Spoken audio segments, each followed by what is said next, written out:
So yeah, hi guys. Many of you know that our family was affected by coronavirus 2 weeks back. My dad was severely affected and I had also shown some minor symptoms. So here I am today just sharing a few tips from our personal experience on how we fought the COVID-19 virus not only once but twice in this particular year. Last year, my mom was also diagnosed with coronavirus in November, in the month of November. She had very severe symptoms. My dad had mild symptoms and I had almost no to minimum symptoms. So anyway, these are a few tips that I would love to share with you because I belong to a lower middle class family and it's not possible in our family to completely isolate any or every one of them. So basically what we have to do is to take some precautions within us itself, and not much resources are there. We have to do it with whatever resources we have. So basically here it goes. It's not going to be a very long video, it's a very small video and I'm going to just share the tips. So the first thing that we need to do is do not have to panic. The present situation, the negativity around makes us panic a lot. So if you are having any symptoms, and it's completely normal to have symptoms nowadays, most likely any one of your family has already been affected by the virus or they are going to be in the next few days.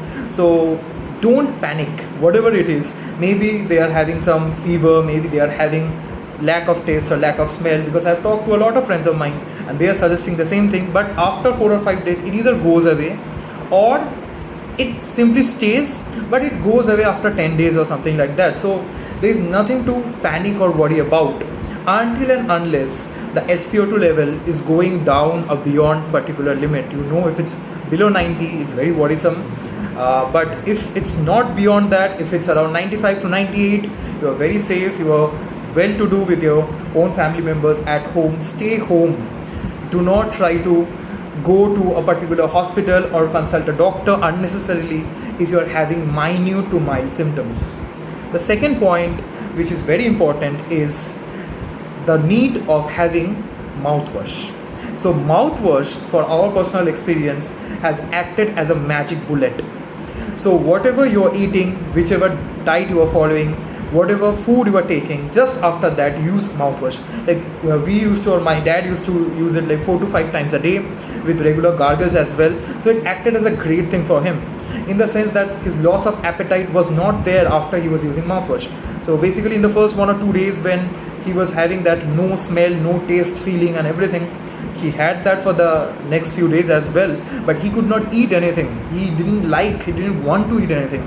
But once he started using this mouthwash and started gargling and everything, somehow his body replied in a way that he was actually craving for food. So that was a very important step that we took owing to a friend's suggestion, and we started using mouthwash. The third hint which just follows it is you have to eat. You cannot stop eating. Even if there is no appetite left in you, even if you are feeling very weak to simply stand up, you have to eat. So doctors are suggesting high protein diet. You must be definitely knowing what a high protein diet is. I will not go into that. But whatever you feel like, do not skip meals. You have to eat. Even if it's a very small thing, a snack or anything, you have to eat. The fourth point is you have to give your body some rest. If you think that you are going to recover from COVID very easily, it's just something which your body will be able to tolerate easily, especially for our generation. No, we are asymptomatic and everything. No. There was 1 or 2 days when I found it difficult to simply stand up from my bed. It took me about 30 to 40 minutes to simply stand up from my bed. So I was feeling so weak at that particular time. But I didn't face that after 2 days. My dad used to face that for a few days more. Now we are totally fine, but still you have to take proper rest. That being said, the fifth point is that you have to include a little bit of workout in your day.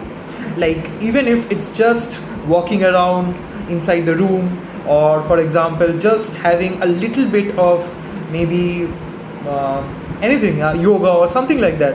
I'm never an expert on workouts, as you know. So whatever it is, just include that a bit in your daily routine, because that will help you out in overcoming the fatigue, overcoming the weakness. I know many people are getting too much affected and they cannot even stand up. So this particular point is not for them. Don't take me wrong, it's just a personal experience that I have felt, and I have really felt it good enough to do workout in this particular week. Last week I started working out a bit, and that was actually kind of good or re-energizing me. So I felt it nice. And the sixth point, which is very important again, is to give yourself some time. COVID will not come and go in 1 or 2 days. It's going to reappear. The symptoms are going to reappear.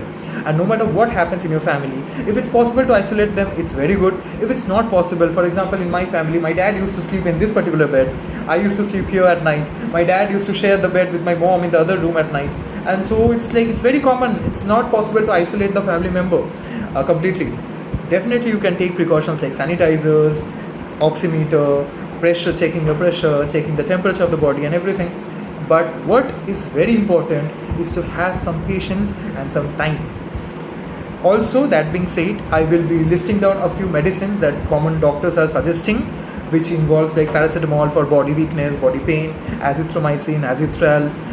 One very important medicine is ivermectin, and there are a few more like 𝗃𝗶𝗱𝗏, some calcium tablets and everything, which I'm going to list down with this post, that you might find helpful. But please do not take it without any doctor's experience or doctor's advice.